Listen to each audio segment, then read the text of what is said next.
आपने जब शास्त्री जी की बात करी, एक और बहुत इंपॉर्टेंट कोइंसिडेंस है जो जनता को जानना जरूरी है, और उससे जानने से पूरी तस्वीर भी साफ हो जाती है। शास्त्री जी के बाद किसकी मौत हुई थी 15 दिन के बाद? अचानक मेरे ध्यान में नहीं आ रहा। होमी जहांगीर भाभा। ओहो, यस यस, इट और वाज अ कोइंसिडेंस। ठीक है, क्या करते थे वो, आप बताइए मेरे को, क्या थे वो? भारत के आज जो कुछ भी रक्षा है और जो कुछ भी भारत का परमाणु कार्यक्रम है, वो उनकी वजह से। ठीक। सारा भाई। अंतरिक्ष। अंतरिक्ष। ठीक। अब मैंने आपको बोला कलाम से नफरत करती थी सोनिया जी। जब क्रायोजेनिक इंजन बन रहा था, प्रोटोटाइप तैयार हो गया था और सक्सेस हो गई थी, उसको बनाना था, तो किसको जेल करा गया? नामबियार साहब। नंबी नारायण सर को, इसरो के साइंटिस्ट को। नंबी नारायण को जेल किसने भेजा? श्री कुमार आईपीएस। श्री कुमार आईपीएस नंबी नारायण को जेल भेजने के बाद कहां प्रमोट हुए? Police chief Gujarat.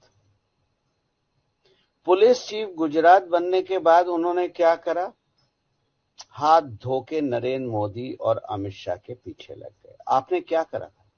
आपने वहां भाभा और साराभाई को खत्म किया, इंडिया का डिफेंस और अंतरिक्ष।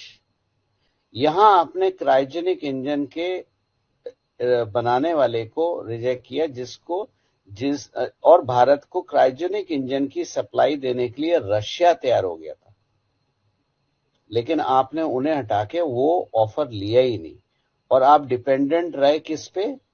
विदेशी ताकतों पे क्रायोजेनिक इंजन के लिए। आ रही है बात समझ में? भाई साहब, बहुत गहरी बात बोल रहा हूं मैं, बिल्कुल समझ बिल्कुल। में आ रही बात? तो अब आप आते हैं इंदिरा गांधी की कैबिनेट की जब बात होती है, तो इंदिरा गांधी की कैबिनेट कौन कंट्रोल कर रहा था? जो भी मंत्री थे, इंदिरा गांधी, क्योंकि इंदिरा गांधी के बारे में बोला जाता है गूंगी गुड़िया, लेकिन उनकी छवि बनाई गई आयरन लेडी की। सैम मानेकशॉ अगर मजबूत नहीं होते तो इंदिरा गांधी तो बांग्लादेश लड़ाई लड़ने की हैसियत ही नहीं थी उनकी। ये तो हमारी फौज के चीफ थे जिनकी बदौलत हम बांग्लादेश खेल गए। और उसके बाद क्या हुआ? उसके बाद आपने समझौता करा और पाकिस्तानी सोल्जर्स को फ्री में छोड़ दिया, अपने सोल्जर्स मांगे ही नहीं। तो 1968 फरवरी के बाद 26 मई 2014 तक भारत को कौन चला रहा था? दुनिया में, मैंने आपको जैसा कहा, मैं कई बार समझाता हूं, जो एक अचूक हथियार है, और ये आज का नहीं है, सदियों से, हजारों सालों से है, वो एक महिला होती है, जिसको आज आप हनी ट्रैप के नाम से भी जानते हैं।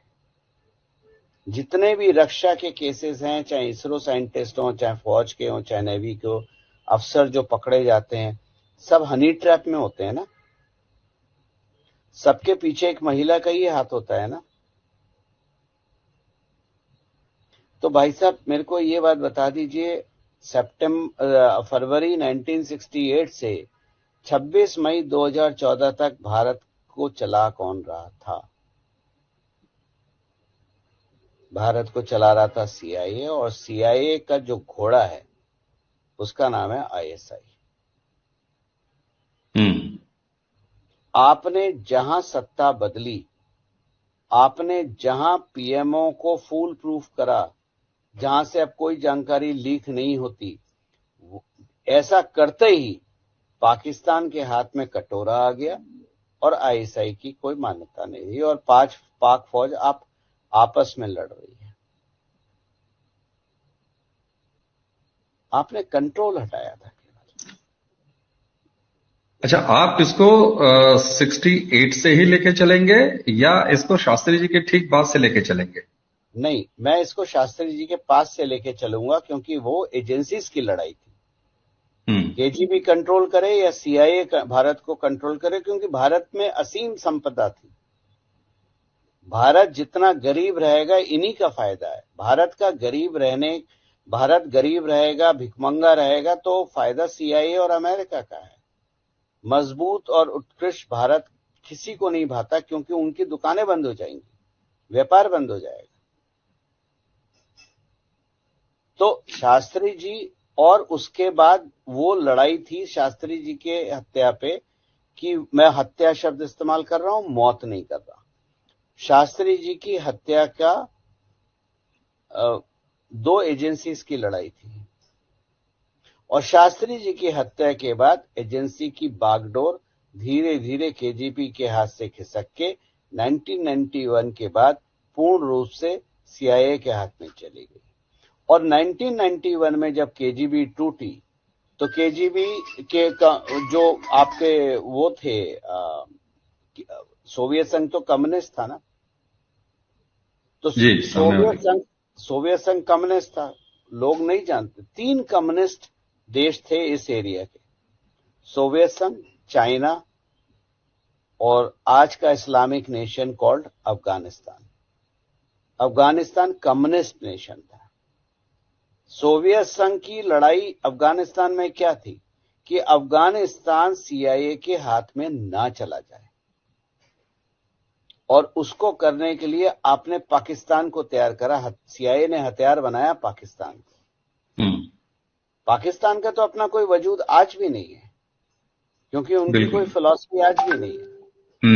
तो ये एजेंसियों की लड़ाई समझ में आ रही है, बिल्कुल समझ में आ रही है। अब मैं उसके बाद 1991 के बाद जब सोवियत संघ टूटा, तो कम्युनिस्ट का इकलौता झंडा किसके हाथ में चला गया? चाइना के पास। तो अब आपको समझ में आ रहा है कि 2008 में जो राहुल गांधी ने एमओयू साइन करा था चाइना के साथ, व्यक्तिगत तौर पे क्या था वो? भारत को बेचने की तैयारी, क्योंकि उन्हें पता था सत्ता तो हमारे ही हाथ में रहेगी। दाएं बाएं जोड़ घटा करके जैसा भी करें, पर सत्ता तो हमारे ही हाथ में रहेगी। हम इस सत्ता को भोगने के लिए ही पैदा हुए हैं। लेकिन भला हो भारत की जनता का, भारत के जगने वाले सनातनियों का, कि हमने 26 मई 2014 को उनको उखाड़ के फेंक दिया। और ये विचलितता जो आप देखते हैं आज राहुल गांधी और सोनिया गांधी में, ये और कुछ नहीं है, ये वो 16 मई 2014 का रिजल्ट है जो उनको विचलित करे हुए हो। और जितना ये लोग कब्र खोदने की कोशिश करेंगे, ये खुद उतने कब्र में घुसते चले जा रहे हैं। इसीलिए मैं बोलता हूं कि भारत आजाद हुआ था 26 मई 2014 को। ये एक संकेत के रूप में आपने बहुत बड़ी बात कही है कि भारत 2014 के साल में आजाद हुआ।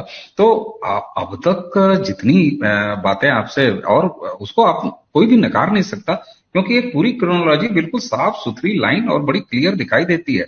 तो क्या ये मान लिया जाए कि 11 जनवरी 1966 से ही 2014 तक, ये अलग बात है कि इंदिरा जी के समय में वो 2 एजेंसियों का मामला था, लेकिन था तो विदेशी का ही। और तब से लेके 1966 से 2014 तक भारत के हाथ में था ही नहीं, भारत के हाथ में नहीं था। आप कोई पॉलिसी उठा के देख लीजिए गवर्नमेंट की, अगर आप डीप स्टडी करेंगे तो पॉलिसी का फायदा भारत में रक्षा, क्या वैज्ञानिकों की कमी है? जिस इसरो को शुरू करा था विक्रम साराभाई ने, वो इसरो क्या इतनी काबिलियत नहीं रखती थी कि अपनी सैटेलाइट अपने आप भेज सके? लेकिन आपको याद होगा, हम फ्रेंच गुयाना से भेजते थे, हम भारत से नहीं भेजते थे। नहीं भेजते। क्या कारण है कि डिफेंस मिनिस्ट्री का, चाहे हवाई जहाज हो, शिप हो, चाहे आपका बंदूकें हो, गोलियां हो, एक छोटा सा नट बोल्ट भी विदेश से आता था। तो समझ में आ रहा है ये पूरी, मुझे लग रहा है कि आज दर्शक भी जब ये पूरी आज क्रोनोलॉजी जोड़ेंगे तो ये बिल्कुल क्या साफ हो जा कारण रहा है। क्या कारण है कि सीड भी बाहर से आते थे, किसान की अगर हम बात करें। क्या कारण है कि फर्टिलाइजर भी हमें इंपोर्ट करना पड़ता था। हमने तो केवल नीम कोटिंग करा, फर्टिलाइजर बंद हो गया, चोरी बंद हो गई। तो भारत को बाजार के रूप में ही देखा जाता था। और यही कारण है कि संसद में खड़े होके राहुल गांधी ने बोला था मेक इन इंडिया फ्लॉप है, मेक इन इंडिया संभव नहीं है, मेक इन इंडिया हो ही नहीं सकता। आगे आपको बात समझ में, ये 2008 का एमओयू है। ये खानदान बिल्कुल। में तो भारत को बेचने की प्रवृत्ति रही है, और ये प्रवृत्ति खानदान में आज से नहीं रही है, ये नेहरू जी के टाइम से रही है। शास्त्री जी के समय उसको थोड़ा सा ब्रेक मिला था और उस ब्रेक के लगते ही शास्त्री जी को भी निपटा दिया गया। शास्त्री जी की अगर टेन्योर को मैं देखूं, अगर मुझसे कोई डिफाइन करे, तो वो टर्निंग मोमेंट था जो आपने भारत में 26 मई 2014 को महसूस किया। ये बिल्कुल। शास्त्री जी का टर्निंग पॉइंट इतने साल डिले होके 26 मई 2014 को पूर्ण हुआ। बहुत बड़ी बात, अगर बहुत बड़ी बात। शास्त्री अगर शास्त्री जी की डेथ नहीं होती तो आज का भारत कुछ और होता। और अगर कॉन्स्टिट्यूएंट असेंबली का रिजल्ट माना जाता तो 15 अगस्त 1947 को सरदार पटेल प्रधानमंत्री होते। और अगर असली में गांधी जी ने टांग ना अड़ाई होती तो भारत 1943 में आजाद होता और श्री सुभाष चंद्र बोस भारत के प्रथम प्रधानमंत्री होते। गौरव जी, ये सारी चीजें जिस तरीके से क्रमवार और एकदम बिल्कुल जिसको कहते हैं ना कि एक लाइन, एक सिरे से बिल्कुल जोड़ देना, एक जंजीर तैयार कर देना, मुझे लगता है कि इस पूरी बातचीत को सुनने के बाद हम कोई निष्कर्ष रखें इसकी कोई आवश्यकता ही नहीं है। दर्शक खुद उन सारी चीजों को जब एक कड़ी को दूसरे कड़ी से जोड़ेंगे तो 1947 से शुरू हुई कहानी, जो कि 2 साल के लगभग शास्त्री जी में ब्रेक पाती है, उसके बाद सीधे 2014 में आके खत्म होती है।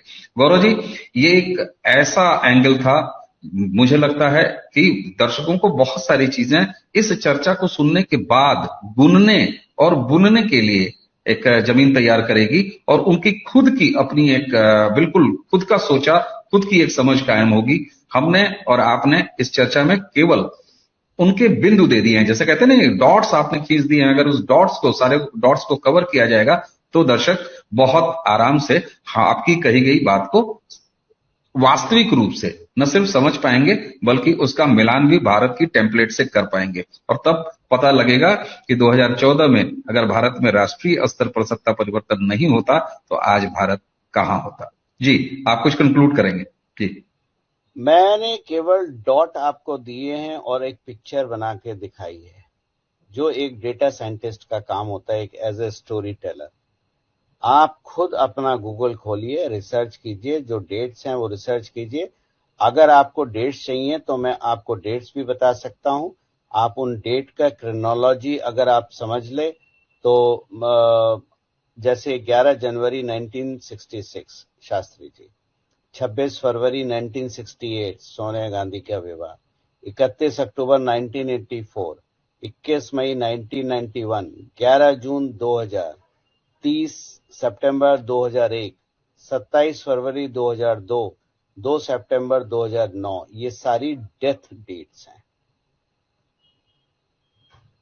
और अब बिल्कुल। आप ये डेट लेके अगर आप इनको रिसर्च करेंगे तो आप पिक्चर साफ अपनी बना सकते हैं। मैं किसी का ना भक्त हूं ना चमचा हूं, मैं डेटा पे बात करता हूं।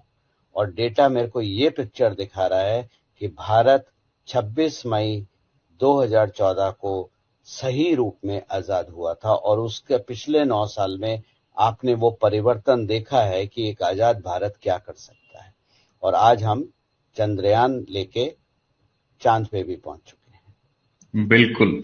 और जिन डॉट्स की हम बात कर रहे थे, आपने तो सारे क्रमवार से डेट्स भी गिना दिए और मुझे उम्मीद है कि दर्शक इस बातचीत से एक अपने स्तर की समझ निश्चित रूप से बना पाएंगे। तो दर्शकों, गौरव जी को आज इस नए तरीके के एंगल से आपको हमको रूबरू कराने और एक पूरा परिदृश्य, जैसे लगता है ना कि कुछ सूत्र आपको दे दिया और गणित का पूरा सवाल हल हो गया, तो मुझे लगता है कि आज की ये चर्चा गणित के उसी फार्मूले के तहत है जिससे बहुत सारे सवाल बिल्कुल साफ साफ और 100% ईमानदारी से हल हो जाएंगे। गौरव जी, आपने हमें समय दिया और इतना गंभीर बात को इतने सहज तरीके से आपने सामने रखा, आपका बहुत बहुत धन्यवाद। तो दर्शकों, इसी के साथ आपसे विदा लेने से पहले गौरव जी को एक बार और धन्यवाद देते